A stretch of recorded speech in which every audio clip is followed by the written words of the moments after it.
The year is 1170. We are in Jerusalem. Beyond the walls of the royal palace, built by the Crusaders on an ancient citadel, the midday heat melts the very air. Golden dust hangs in the shimmering haze, mixing the scents of incense, spices, and filth. Here, the clash of European steel meets the call of the muezzin, and the markets echo with a guttural blend of languages from west and east.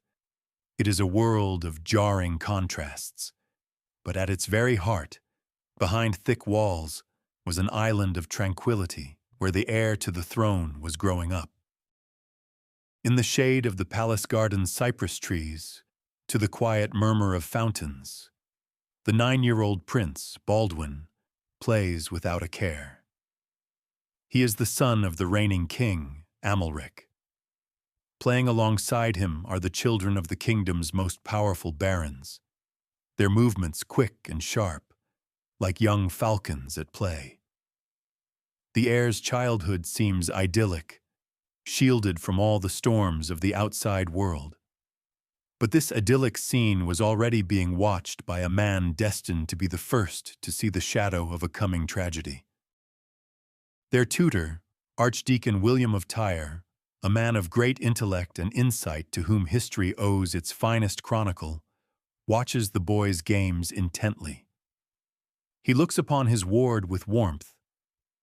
Despite the rough play with wooden swords, Baldwin stands out for his noble manners and a seriousness beyond his years. The tutor has no doubt. This boy has the makings of an ideal monarch. However, during one of these games, something strange occurred, something that at first caused no alarm. In the heat of their contests, the boys would test each other's endurance, digging their nails into each other's arms until they drew blood. While the others would grimace or cry out in pain, the fair-haired, gray-eyed Baldwin endured it all with an unnatural stoicism. Seeing this, William merely smiled. At first he thought nothing of it, attributing it to royal fortitude. It was the first time the prince's unusual reaction to pain had been noticed, and what first seemed a sign of courage would soon become a source of growing concern for his tutor. Initially, William saw in it the best qualities of the Angevin dynasty from which the prince descended, character traits worthy of a future monarch. But the scene repeated itself, day after day. A small grain of doubt in his soul gradually grew into a sharp, cold stone of anxiety. Admiration gave way to suspicion. One day, after another game, he decided to put an end to his conjectures and called the prince over for a conversation that was destined to change absolutely everything. William took the boy's right hand, the one that so often suffered in their games. The skin was warm, but something was wrong. Running a finger along the forearm, the tutor asked in a casual tone if the prince felt any pain. Baldwin, looking at him with his clear, serious eyes, simply replied that he felt nothing at all. There was not a hint of boastfulness in his voice. For the learned man, the child's simple answer was a moment of horrifying revelation. William's world turned upside down. The bright light dimmed, the birdsong in the garden sounded like a funeral dirge, and the murmur of the fountain seemed to count down the last peaceful moments. Being an expert not only in the Bible but also in the works of ancient physicians, he instantly recognized the ominous symptom. He understood that the boy's stoicism was not a character trait, but the sign of a death sentence. The knowledge he had so prided himself on, in that moment, became a curse. The lack of feeling in the limb was not a sign of strength, but a harbinger of a disease more terrible than any war, leprosy. In the Middle Ages, leprosy was not considered an illness, but the finger of God, a punishment for sins. It was a slow and inescapable death in life, a social curse that condemned a person to exile. The young prince's fate was sealed. On that day, an invisible crown of martyrdom was placed upon his head. Thus began the story of the boy destined to become one of the greatest and most tragic monarchs of his era, Baldwin IV, the Leper King. His short life, filled with unbearable pain and dazzling glory, would be the last bright flash of the fading kingdom of Jerusalem. This is the tale of how the unbending will of a dying youth saved an entire state. But to understand the greatness of his feat, we must first look at the world he was destined to rule. In the middle of the 12th century, the kingdom of Jerusalem was not a state as we understand it. Rather, it was a fragile mirage, born of faith, greed, and the desperate courage of the warriors of the First Crusade. They had captured Jerusalem decades earlier in a brutal massacre that was also a triumph of faith. This island of Frankish feudalism was doomed to a constant struggle for survival in the heart of a hostile Islamic world. From its very birth, the kingdom lived on a volcano. The first rulers of Outremer, as Europeans called these lands, faced colossal difficulties. Godfrey of Bouillon, who refused to wear a crown of gold where Christ had worn one of thorns, and his brother Baldwin I, who became a crowned monarch, had to hold a narrow coastal strip from Beirut to Gaza. They were surrounded by Muslim emirates eager to reclaim Al-Quds, the holy city of Jerusalem. According to an eyewitness, the city streets after the assault were ankle-deep in blood, and this blood cried out for vengeance. The conqueror's power was fragile. The kingdom's social structure resembled a pyramid, with a minuscule Frankish minority at its peak. The descendants of crusaders from France, England, Germany, and Italy, barons, knights, clergy, and merchants, ruled over a vast mass of the local population. Their total number in all the Crusader states, including Antioch and Tripoli, barely exceeded 150,000 people. Lower on the social ladder were the native Eastern Christians, Syrians, Armenians, and Greeks. They kept their faith but paid taxes to Frankish lords. Even lower were the Muslims, Arabs, and Seljuk Turks, who were tolerated as a labor force and a source of revenue.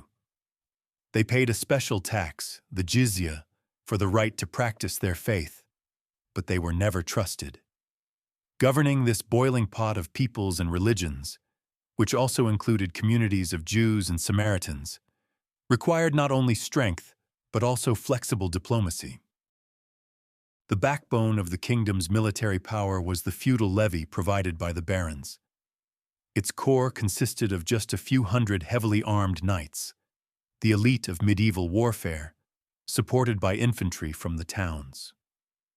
These forces were disastrously insufficient to control the borders and keep a hostile population in check. The kingdom desperately lacked its own strength. This weakness was compensated for by a unique organization, the military religious orders. A key role in the defense of Outremer was played by the Order of the Poor Knights of Christ and the Temple of Solomon, known as the Templars, and the Order of the Hospital of St. John of Jerusalem, the Hospitallers. These warrior monks, who took vows of poverty, chastity, and obedience, dedicated their lives not so much to prayer as to the holy war against the infidels. They were the main and most reliable military pillar of the kingdom. The orders were, in essence, the first professional standing army in history. Their castles, like Crac des Chevaliers, were the most formidable in Outremer, and their knights were the most disciplined warriors. However, they answered not to the king, but directly to the Pope in Rome. Their independence, wealth, and military might often make them dangerous political players, capable of acting against the interests of the crown. The strength of the orders had a dark side. The economy of this precarious state rested on two pillars: First was agriculture. The fertile lands of Galilee and the coastal plains yielded grain, olives, grapes, and sugarcane, a rare and expensive commodity in Europe. But the main source of wealth was, of course, the transit trade with the East. Control over this trade was in the hands of the Italian maritime republics, Venice, Genoa, and Pisa. Port cities like Acre and Tyre were the gateways through which silk, spices, and other riches of Asia flowed to Europe. In exchange for providing fleets to transport troops and pilgrims, the Italians received entire quarters in the cities, trade privileges, and tax exemptions. Their commercial interests often conflicted with the kingdom's military objectives. The political system was a direct copy of European feudalism. The king was considered merely the first among equals. His power was severely limited by the High Court, a council of the most powerful barons and high clergy. Without their consent, the monarch could not declare war, make peace, or impose new taxes. The king of Jerusalem was not an absolute ruler. Such a system of government created constant internal friction. Powerful lords, such as the princes of Galilee or the counts of Jaffa and Ascalon, were practically independent rulers in their own domains. This gave rise to perpetual intrigues and power struggles at court, which severely weakened the central authority, especially when a weak or minor king was on the throne. Decentralization was the main internal threat. It was into this world, full of dangers, that Baldwin arrived in the year 1161. Baldwin was born the second child and first son of King Amalric I and Agnes of Courtenay. He came into the world just as the kingdom's relative stability was coming to an end. To the east, a new, far more formidable power was already rising. The world into which the prince was born stood on the brink of great upheavals, and to understand the future king's character, one must look at the scandalous history of his parents. The fate of Baldwin's parents, King Amalric and Agnes of Courtenay, mirrored all the vices and contradictions of the Jerusalem court. Their union, which began as a great love story, ended in a major political scandal that left a deep mark on the future of the entire kingdom. Family drama directly shaped state policy, and Baldwin's father, Amalric, was not even originally destined for the throne. Amalric was the younger son of King Fulk of Anjou, always living in the shadow of his older brother, the heir to the throne, Baldwin III. Not born to rule, he was given the strategically important but dangerous county of Jaffa and Ascalon. This fief on the southern border was under constant attack from the Egyptian fortress of Ascalon. Amalric was, in essence, the spare prince. Unlike his charming and generous brother, Amalric was reserved and had a slight stutter, but he was interested in history and law. The chronicler William of Tyre, who knew him well, also noted his less flattering traits, such as stinginess, greed, and a love for carnal pleasures. Despite this, the tall and stately Amalric was a good warrior and a far-sighted politician. And a few years before his reign, he made a very controversial choice of a wife. Amalric married Agnes of Courtenay. She was the daughter of Jocelyn II, the last ruler of the county of Edessa, the easternmost outpost of the Crusaders. The fall of Edessa years earlier to the Atabeg of Mosul, Zengi, had shocked the Christian world and triggered the Second Crusade, which, however, ended in complete failure. A marriage to a representative of a fallen house was viewed with mixed feelings. Agnes's family had lost everything, and she arrived in Jerusalem as a high-born but dowerless noblewoman. Chroniclers, who clearly disliked her, describe her as a promiscuous, greedy, and power-hungry schemer. However, no one denied that she was dazzlingly beautiful, intelligent, and ambitious. She was already a widow, and there were rumors of her infidelity to her first husband. Her beauty and charm captivated the reserved Amalric. Amalric married Agnes despite them sharing a great-grandfather, which according to church law made their marriage illegitimate. But while his older brother ruled, this violation was overlooked. The union produced 2 children, a daughter, Sibylla, and a year later, a son, Baldwin. The marriage was vulnerable from the start, and the situation changed dramatically with the death of the reigning king. The young and vibrant King Baldwin III died suddenly in Beirut. Although there were rumors of poisoning, the likely cause was dysentery. The throne passed to his younger brother, Amalric. The enemies of Agnes of Courtenay, among whom was the powerful patriarch of Jerusalem, immediately seized the opportunity. The High Court of Barons gave Amalric a harsh ultimatum. They would recognize him as king only on the condition that he annul his marriage to Agnes.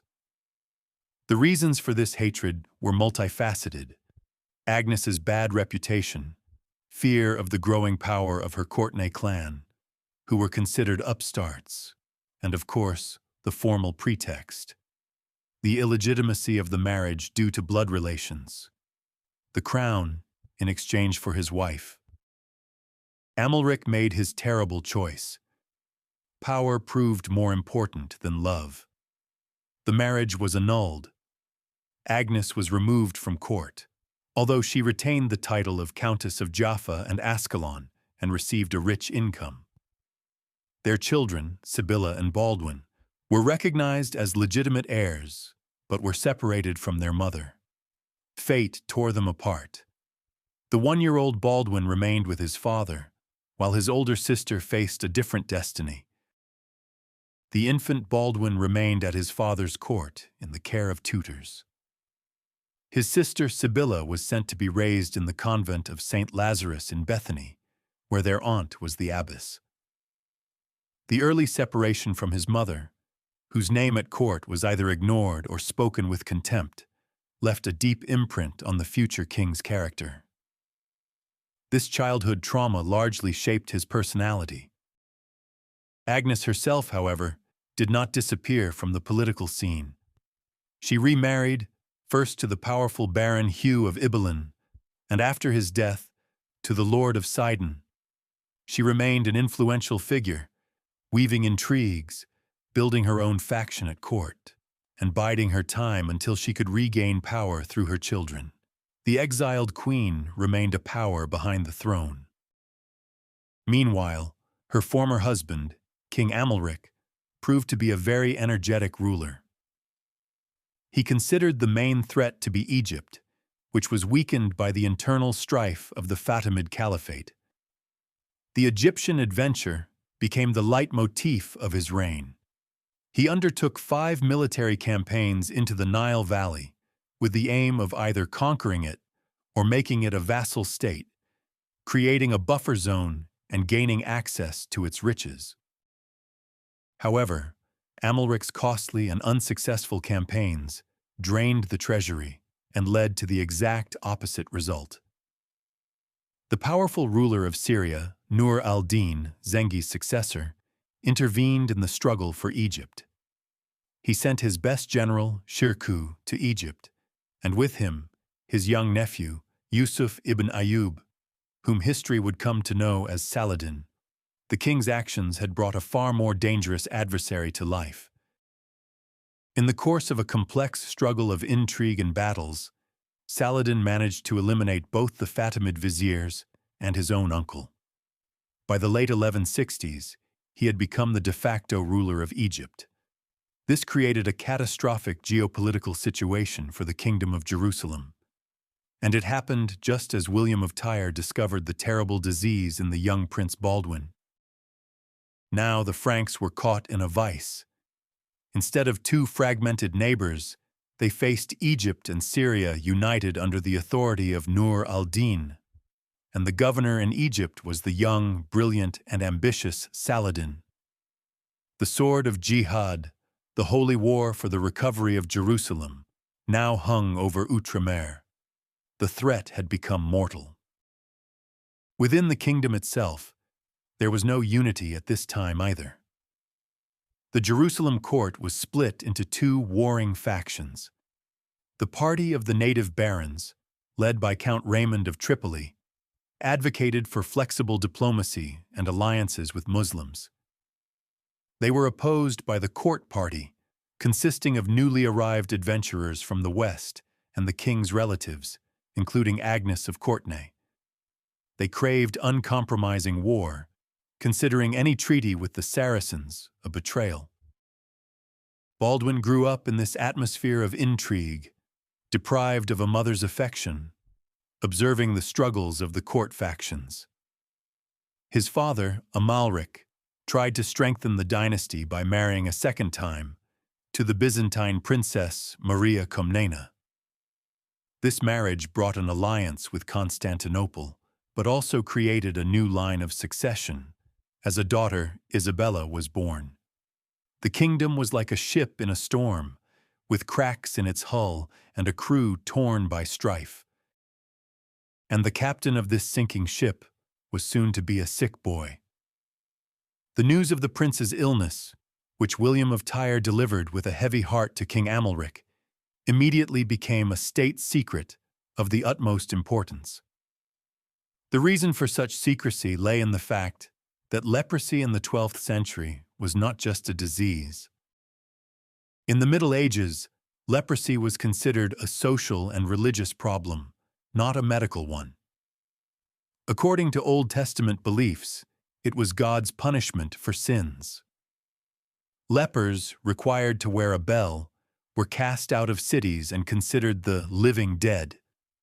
The thought that the future king, the anointed of God and protector of the Holy Sepulchre, carried this mark was monstrous. Enemies could use it as proof that God had turned away from the ruling house. The diagnosis was kept in the strictest confidence. The best Frankish and Arab physicians, whose medicine was highly valued, were summoned. They prescribed ointments, baths, and diets, but all was in vain. The disease, though very slowly, progressed, and then King Amalric, understanding this, made a decision that determined the entire future of the kingdom. Contrary to all expectations, Amalric did not hide his sick son in a monastery or strip him of his status as heir. On the contrary, he ordered that his education be intensified, preparing him for rule as if the disease did not exist. Perhaps the father hoped for a miracle until the very end, or perhaps he already saw in his son that incredible strength of spirit that made him a legend. He gambled not on the health of the body, but on the power of the will. The prince's tutor remained William of Tyre, one of the most educated men of his era. Under his guidance, Baldwin studied Latin, history, law, and the Holy Scripture. The chronicler noted with admiration his student's astonishing abilities. The prince possessed a phenomenal memory, a sharp, analytical mind, and a deep understanding of political processes, listening for hours to stories of his ancestors' deeds and the laws of the kingdom. The chronicler wrote that the prince was an excellent student and developed his innate talents with each passing day. Like his father, he took great pleasure in listening to historical tales, preferring them to all other pursuits, and although he was a good horseman, a king's training could not be limited to books. In the art of war, he faced an insurmountable obstacle. The primary virtue for a crusader monarch was martial prowess. And here, Baldwin faced a seemingly unsolvable problem. The disease progressed slowly. His right hand and leg were losing sensation and growing weaker. For a knight, whose life depended on his ability to wield a sword and control a horse, this was tantamount to a death sentence. But Baldwin refused to give up. He mastered all the knightly skills, but he did it his own way. Unable to hold the reins firmly with his weakening right hand, He trained for hours to control his horse solely with the strength of his legs, gripping its flanks with his knees with such power that it amazed even experienced warriors. The horse became an extension of his body. His will overcame his physical ailment. The matter of swordsmanship was more difficult. His right hand, a warrior's main weapon, failed him, preventing him from delivering strong, crushing blows. Baldwin compensated for this with incredible courage and brilliant tactical thinking. He realized that his strength lay not in his muscles, but in his ability to lead, to inspire, to find the enemy's weak points, and to make lightning-fast decisions in the chaos of battle. His mind became his greatest weapon. This daily struggle with his own body forged a will of steel within him. From childhood, he was accustomed to enduring pain, hiding his suffering, and overcoming weakness. While other boys were learning to wield weapons, Baldwin was first and foremost learning to master himself. This inner discipline commanded the astonishment and respect of the stern barons, who saw that the fragile youth possessed an inner core of tempered steel. King Amalric, observing his son, became more and more convinced of the correctness of his decision. He actively involved the prince in state affairs, taking him to meetings of the high court, introducing him to the barons, and initiating him into the subtleties of diplomacy and governance. The young Baldwin absorbed everything like a sponge, receiving the best possible political education. Watching his father, the prince learned to judge people, to see the hidden motives behind flattery, and to understand the interests of different factions. He saw how his father navigated between the powerful orders of the Templars and Hospitallers, how he tried to restrain the ambitions of his vassals, and how he played a complex diplomatic game with Byzantium and his Muslim neighbors. Practice was his best school, but a tragedy abruptly ended his childhood. When Baldwin was only 13, he lost his father. Returning from a campaign, King Amalric fell ill with dysentery, and the physicians were powerless. Feeling death approach, the king summoned the high court and officially proclaimed his sick son as his heir. He passed away soon after. Power in the kingdom, frozen in anxious anticipation, passed to a teenager. The situation was aggravated by the fact that the enemy at the gates was growing ever stronger. A few months before Amalric's death, Nur al-Din also died. His vast inheritance, a united Syria and Egypt, was passing into the hands of a far more formidable and determined ruler, Saladin. It seemed the fate of Outremer was sealed, but no one expected that this boy would give it one last decade of glory. 4 days after his father's death, on the symbolic anniversary of the capture of Jerusalem by the Crusaders, the 13-year-old Baldwin was crowned. The ceremony took place in the Church of the Holy Sepulchre, but behind the splendor of the ritual, during which the Latin patriarch placed the crown on his head, lay the deep anxiety of the nobles, who scrutinized the new king's face for signs of the disease. At the time of his coronation, the disease had not yet greatly disfigured him. He was tall and slender, with the fine facial features inherited from his mother and his father's fair hair. However, a keen observer could already notice a slight asymmetry and puffiness of the skin, the first signs that would eventually transform into the horrifying lion's mask characteristic of the lepromatous form of leprosy. The disease was already leaving its indelible mark. Since the king was a minor, a struggle for the regency immediately began. The first bailli, or regent, was the Seneschal Miles of Plancy, a close associate of the late king. Being a newcomer from France, he was arrogant, greedy, and openly despised the local barons, quickly turning the entire nobility against him. His rule proved to be short-lived. The leader of the opposition was Raymond III, Count of Tripoli, one of the most significant figures of that era. As the king's closest male relative, he was an experienced warrior and diplomat. Having spent nearly a decade in Muslim captivity, he had learned Arabic and had a deep understanding of the customs and mentality of his enemies. He was a proponent of pragmatic policies and was supported by the old aristocracy. Raymond believed that the kingdom could only survive by maneuvering between different Muslim factions and making alliances, not by waging a hopeless war on two fronts. He was supported by old and powerful aristocratic clans like the Ibelins. The conflict between him and the upstart Miles of Plancy grew, and the young king was merely an observer in this battle of giants. Though formally king, Baldwin had no real power. He sat silently in the meetings of the high court, listening intently, learning, and drawing his own conclusions. He saw how personal ambitions and the thirst for power were placed above the interests of the state. This became his first bitter lesson in the nature of power. The resolution of this conflict came swiftly and bloodily. In the autumn, Miles of Plancy was stabbed to death on a narrow street in Acre. The assassins were never found. Although there was no direct evidence of Raymond's involvement, everyone in the kingdom understood who was behind it. The path to the regency was cleared. The High Court, without further argument, confirmed the powerful Count of Tripoli as Bailey.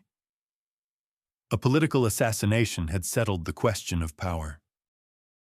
Raymond's regency lasted for 2 years, until Baldwin reached the age of 15, the age of majority for the kings of Jerusalem. During this time, he proved to be a wise and cautious ruler, whose main task was to secure a peaceful respite for the kingdom. Understanding that fighting Saladin now would be suicide, Raymond took a risky diplomatic step. Knowing that the weakened kingdom could not stand against Saladin, who was busy subjugating Syria, Raymond concluded a truce with him. This move was met with hostility by the war party. Figures like Renaud of Châtillon and the Grand Master of the Templars, who considered any treaty with the infidels a disgrace.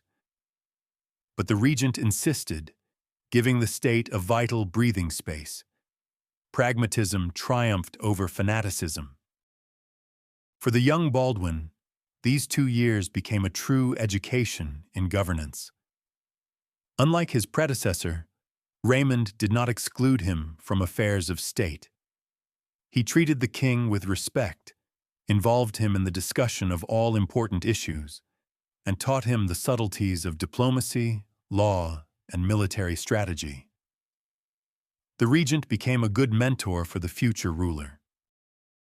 During this period, Baldwin began to show independence and form his own circle of trusted advisors.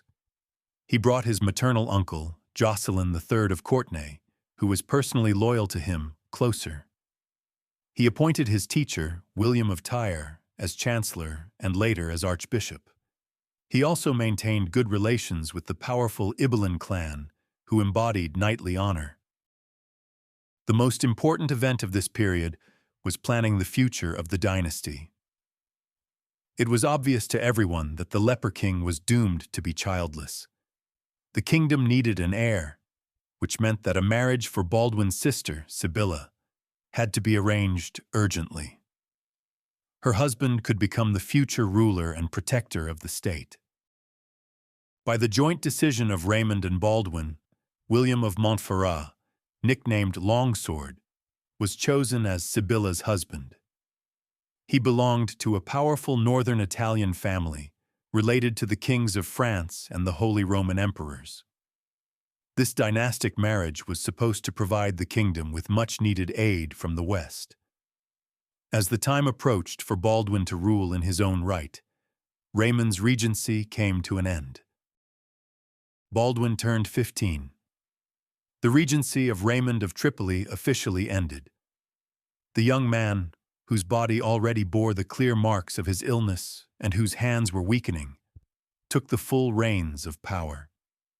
He inherited a kingdom in a state of fragile peace, but he knew perfectly well that this was merely the calm before the storm. To the north, Saladin was completing the unification of the Muslim lands. To understand the greatness and tragedy of Baldwin's reign, one cannot ignore the personality of his main antagonist, Salah al-Din. Their confrontation is not just a clash of civilizations, but an epic duel between two outstanding individuals. A young Christian king, consumed from within by a mortal disease, and a mature Muslim sultan, consumed by the fire of a holy war for his faith. Saladin was neither an Arab nor a Turk. He was a Kurd, born in Tikrit, into a family of military commanders who served the Seljuk Turks. His father, Ayub, and his uncle, Shirkuh, were skilled generals and politicians in the service of the powerful ruler of Mosul and Aleppo, Nur al-Din. In his youth, however, Saladin showed no interest in warfare. As a young man, Saladin was quiet and contemplative, fond of solitude.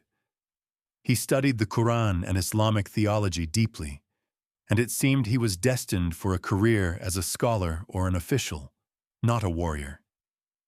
It was an unexpected start for a future great commander. Everything changed when his uncle Shirkuh took him on the Egyptian campaign. It was in Egypt, in the crucible of battles and court intrigues at the court of the fading Fatimid dynasty, that Saladin's hidden genius was revealed. The 26-year-old nephew, who had initially been reluctant to go on the campaign, proved to be a brave warrior, a brilliant tactician, and an unsurpassed master of the political game. After his uncle's sudden death, to the surprise of many, it was he who inherited his post. After Shirkuh's death, the 30-year-old Saladin became the vizier of Egypt. He acted swiftly and decisively. He dealt with the opposition, reorganized the army and the economy, and quickly consolidated his power. Formally, he remained a vassal of Nur al-Din, who ruled from Damascus. But in reality, Egypt with its colossal resources was entirely in his hands. The turning point was the death of his master, Nur al-Din, which occurred almost simultaneously with the death of King Amalric. The vast empire, stretching from Mosul to Egypt, began to disintegrate. An 11-year-old son was declared the heir, but real power fell into the hands of emirs eager to carve up the inheritance. Saladin saw in this chaos an opportunity given to him by Allah. Under the noble pretext of protecting the young heir and continuing the jihad, Saladin invaded Syria with his Egyptian forces. He entered Damascus without a fight, where he was hailed as a liberator, and then subdued Hama and Homs. Only Aleppo, where the legitimate heir was, resisted him.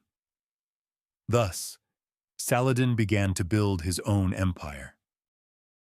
Opponents accused Saladin of treachery and warring against his fellow believers, but he was not only a warrior but also a brilliant propagandist. He surrounded himself with theologians and poets who glorified him as a champion of the faith and a unifier of Islam.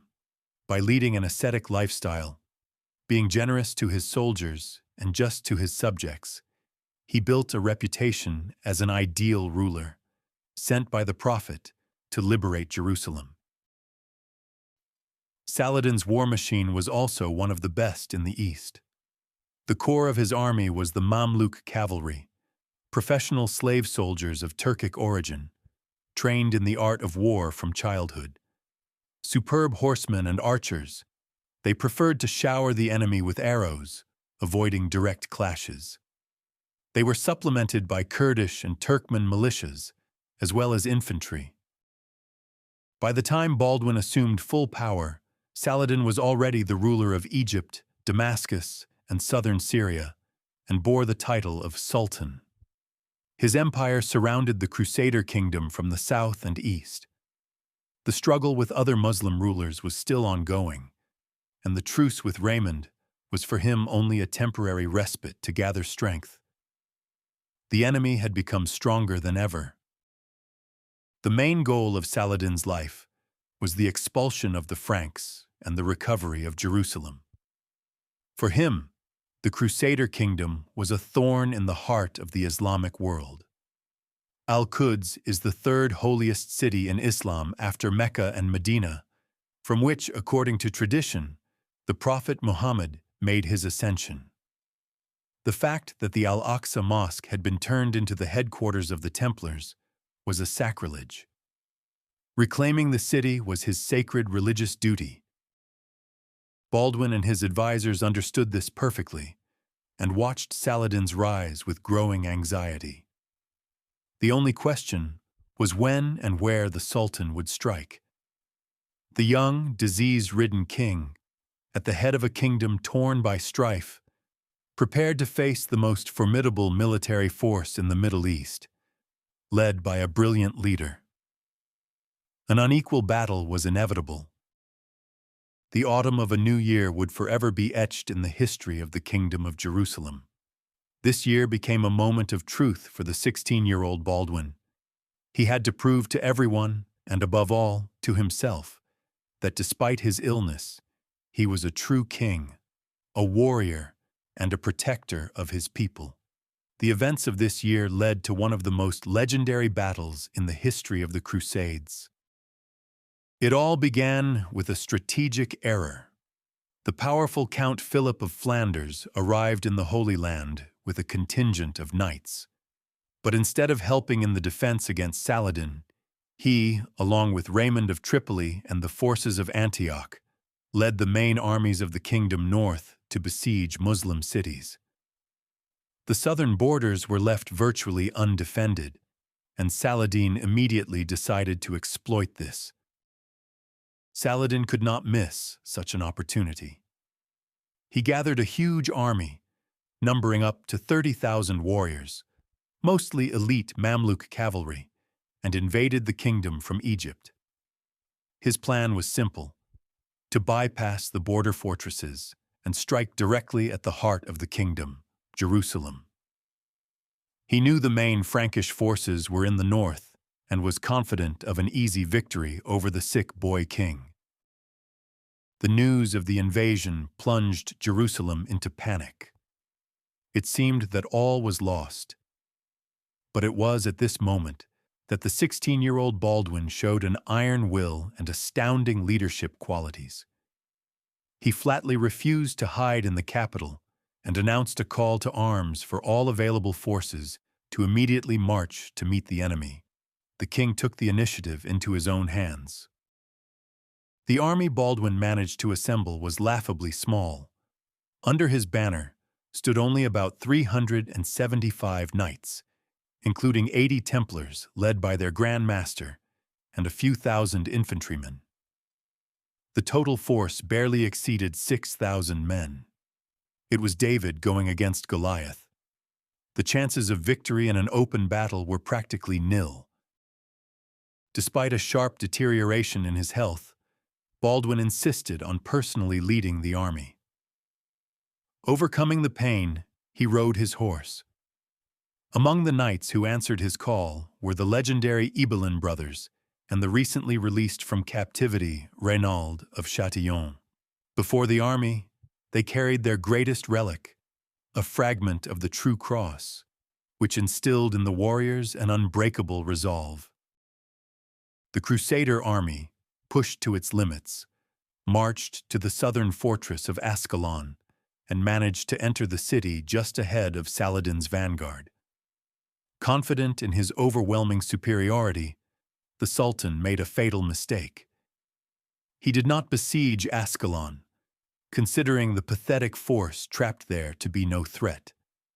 Leaving a small screening force, he moved on towards Jerusalem, allowing his soldiers to plunder the countryside. His army became stretched out on the march and lost its battle formation. This was exactly what Baldwin had been waiting for. he had no intention of sitting through a siege. In a daring sortie, his army crushed Saladin's screening force and gave chase. Moving along the coast, near a hill called Montgisard, not far from Ramla, the Crusaders caught up with the Sultan's relaxed and unsuspecting army. The Muslim army was caught completely by surprise. Stretched out on the march, burdened with plunder and captives, Saladin's forces had no expectation of an attack. When the soldiers saw the unfurled banners of the Franks, they at first couldn't believe their eyes, but it was too late. What happened next became the stuff of legend.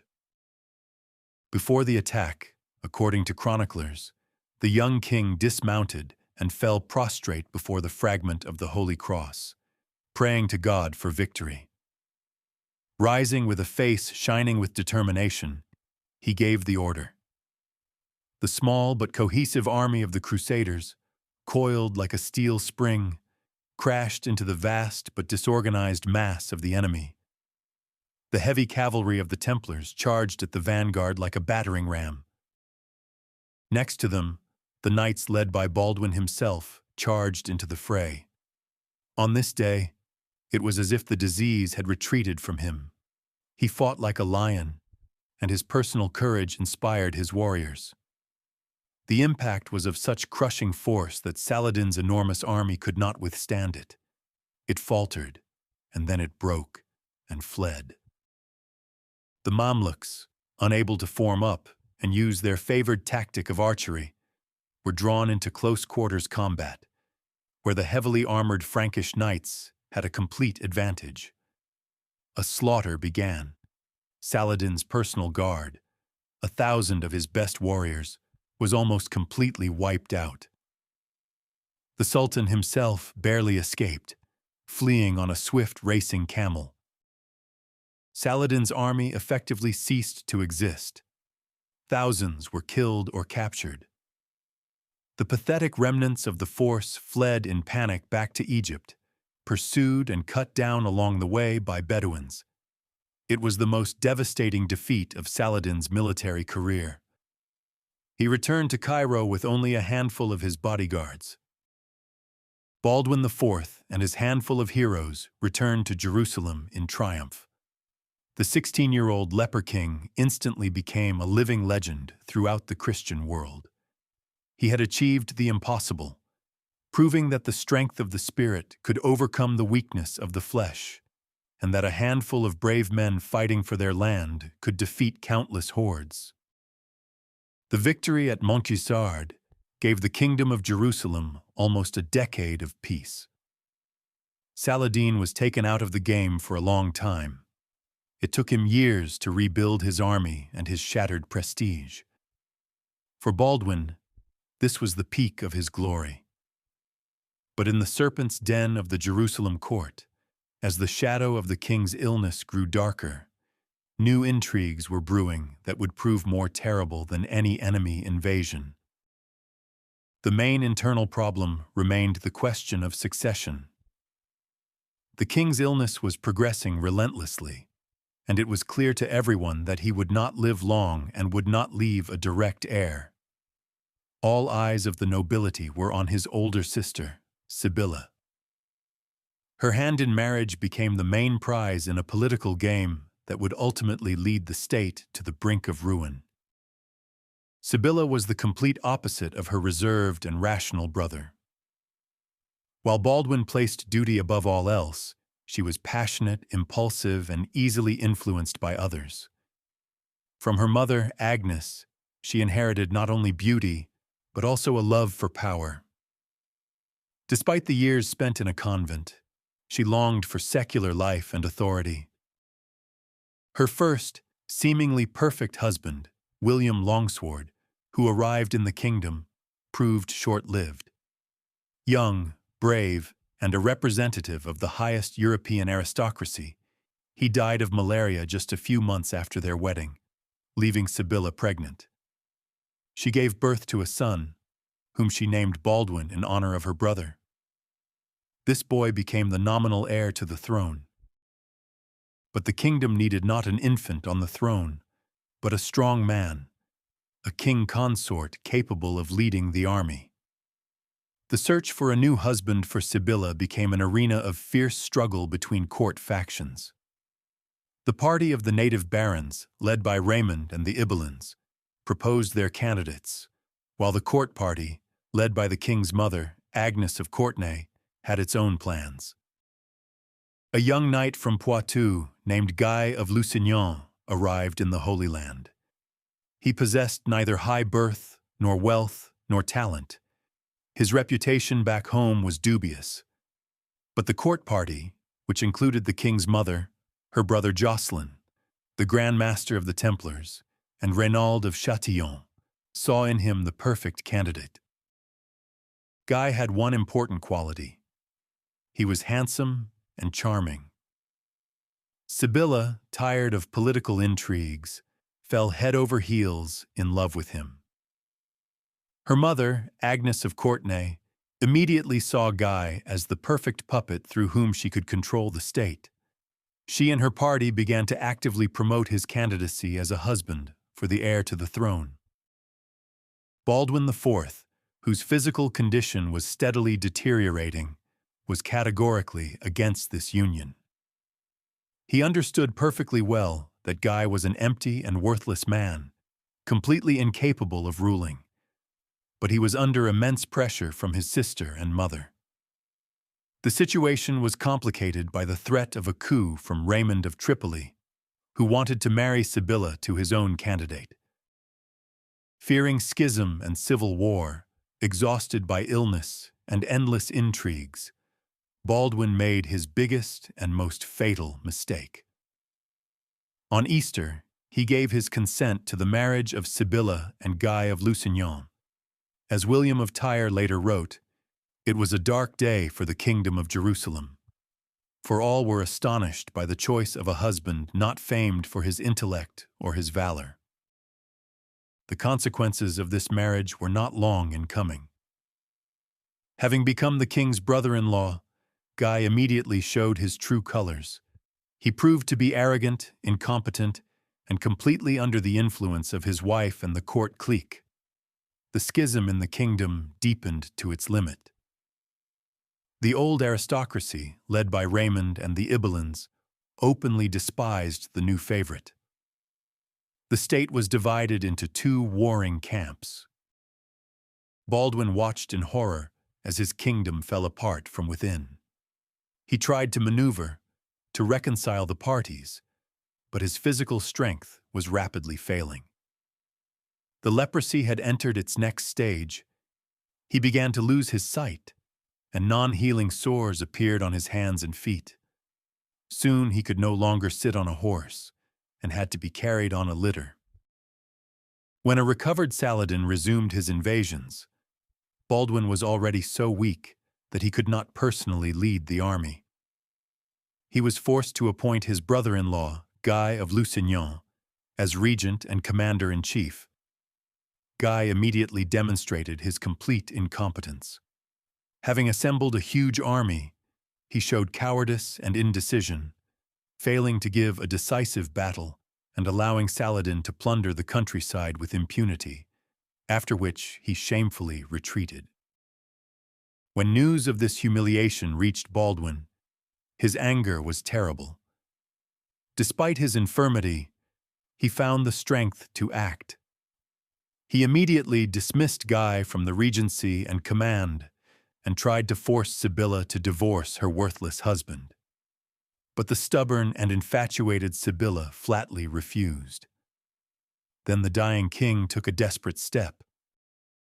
To prevent Guy from ever coming to power after his death, he decided to crown his 5-year-old nephew, Sibylla's son from her first marriage, during his own lifetime. An unprecedented ceremony took place in the Church of the Holy Sepulchre. The infirm, blind, and ulcer-covered Baldwin IV was carried into the church on a litter and placed next to the throne. Next to him stood the little boy, his heir. After the patriarch placed the crown on the child's head, in the ensuing silence, Baldwin IV himself, gathering his last strength, raised himself on his litter. He personally crowned his nephew with a second, larger crown, symbolizing the transfer of power. It was a tragic and majestic scene, a dying lion passing his legacy to a lion cub, surrounded by a pack of jackals. He also appointed Raymond of Tripoli as regent for the child king. This was his longtime opponent, but the only man in the kingdom he could now trust. Guy of Lusignan was completely removed from power. It seemed that at the last moment, Baldwin had managed to save the kingdom from the consequences of his fatal mistake. But the seeds of destruction had already been sown. By the end of the year, it seemed that suffering should have finally broken Baldwin. He was only 22, but the disease had turned him into a living ruin. He was blind. His limbs were mutilated by sores.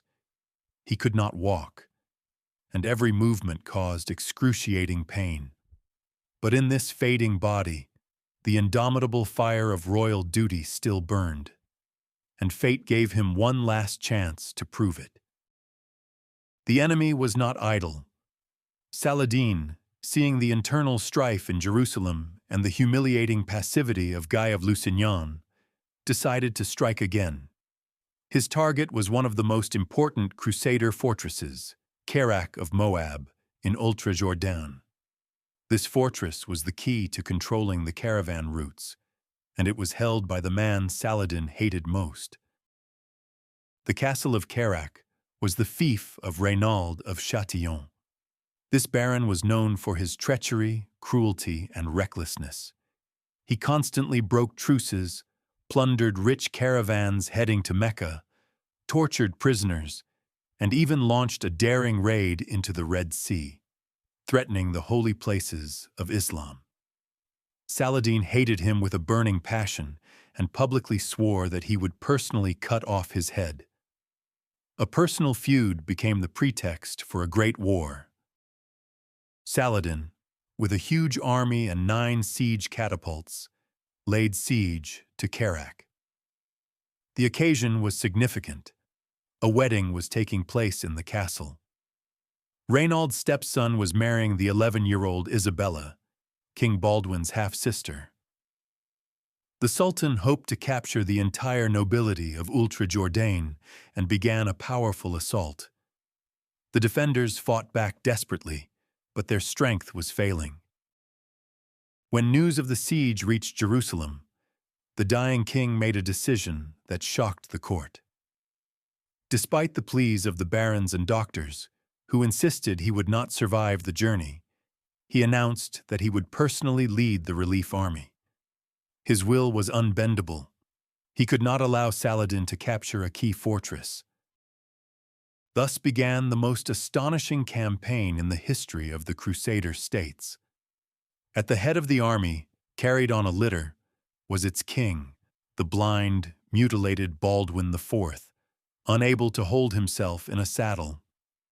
This tragic and majestic spectacle made an indelible impression on the entire kingdom. News that the hero king of Montgisard, dying but not broken, was personally leading the army spread throughout the country. Knights from all fiefs flocked to his banner.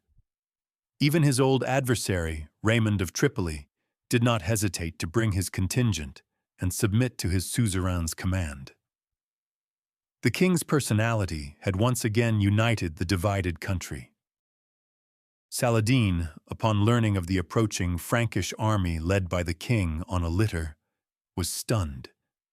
He well remembered the disaster at Montgisard and did not want to risk a battle with an unpredictable and desperately brave opponent. His army's morale was already undermined by the stubborn resistance of Kerak's defenders.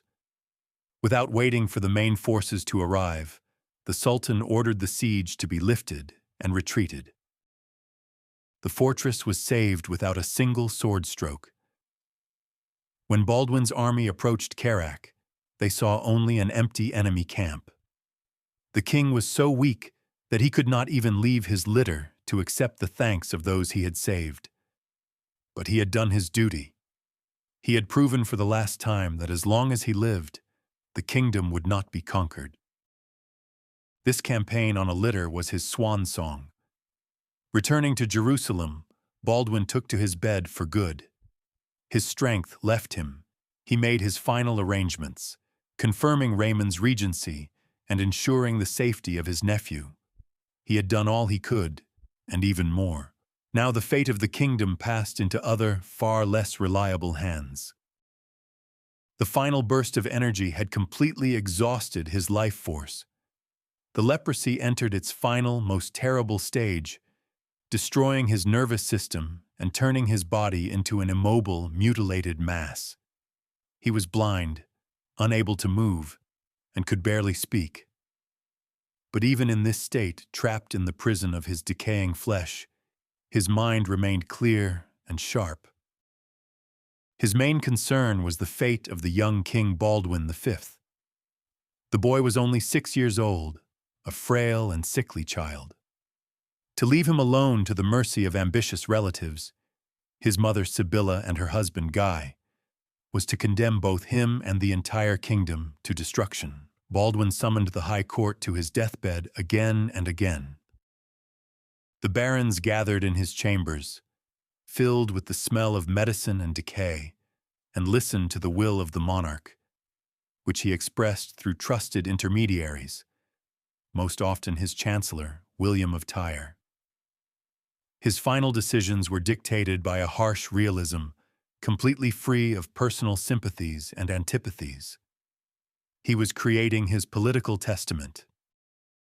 He definitively and irrevocably barred Guy of Lusignan, whom he despised for his cowardice and incompetence, from any claim to power. He could not trust his sister Sibylla either, knowing her boundless love for her husband and her insatiable ambition. Instead, he created a complex system of checks and balances designed to protect the kingdom after his death. Raymond of Tripoli, the most powerful and experienced baron in the kingdom, was officially confirmed as regent for the young Baldwin V. But to limit his power and prevent usurpation, Baldwin introduced his uncle, Jocelyn III, into the regency council. Jocelyn, though the brother of the hated Agnes, had always been personally loyal to the king and was meant to counterbalance the Count of Tripoli's influence. The fortresses and castles, the entire military might of the kingdom, were placed under the control of the military religious orders of the Templars and Hospitallers. This was a wise move, as the orders did not answer to the regent, but only to the Pope. They could act as an independent force, capable of preventing any coup attempt. But the most far-sighted provision of his will concerned the future.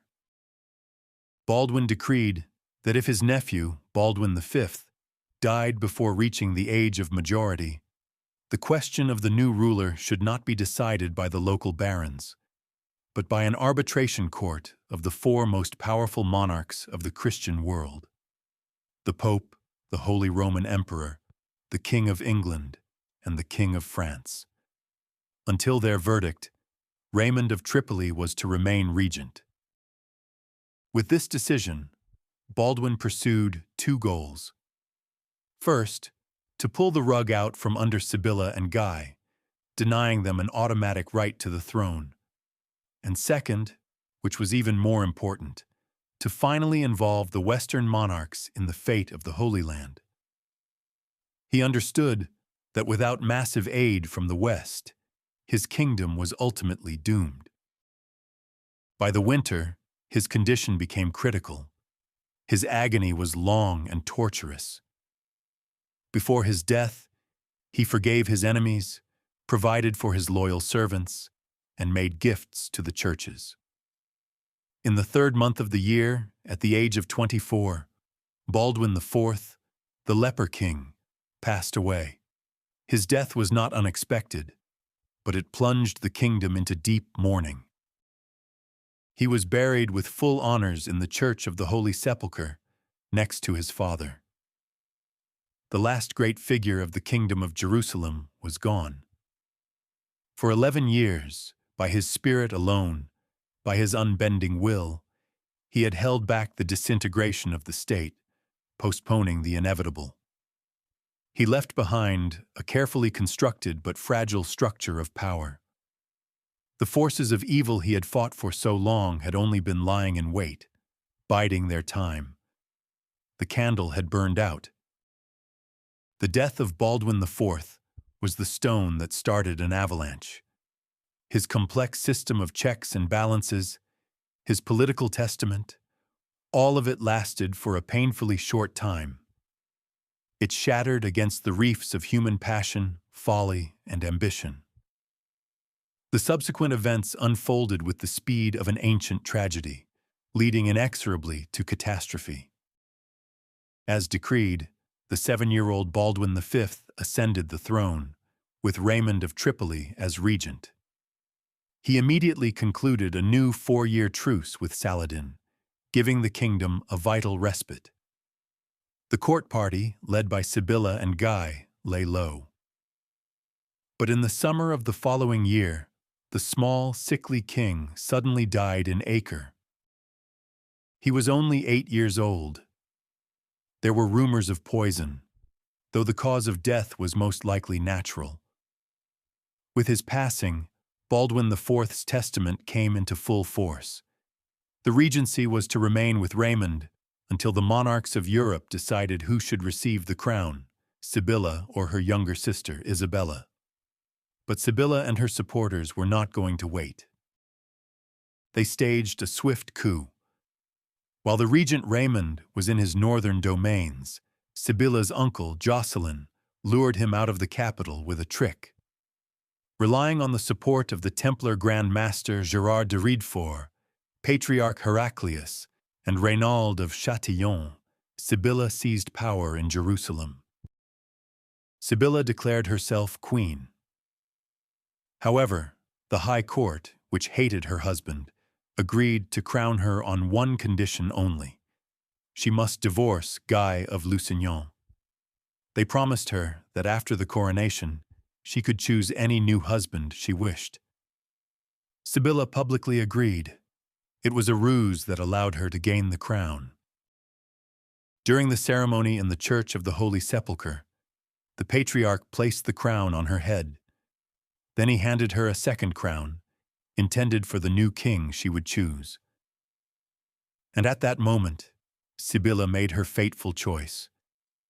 She called Guy of Lusignan to her side, and saying, "What God has joined together, let no man put asunder," she herself placed the crown upon his head. Thus, the worthless, incompetent adventurer became king of Jerusalem. The barons loyal to the late Baldwin's testament were furious, but found themselves powerless. The kingdom was split for good. Raymond of Tripoli, in protest, left for his own domains and even made a separate peace with Saladin. The new king, Guy, and his chief supporter, Reynald of Châtillon, immediately began to pursue their aggressive policy. Late in the year, Reynald of Châtillon, once again breaking the truce, attacked a rich Muslim caravan traveling from Cairo to Damascus. Saladin demanded the return of the plunder and the release of the prisoners, one of whom may have been his sister. King Guy was unable or unwilling to force his vassal to comply. Saladin then swore to renew the jihad and not to stop until Jerusalem was taken.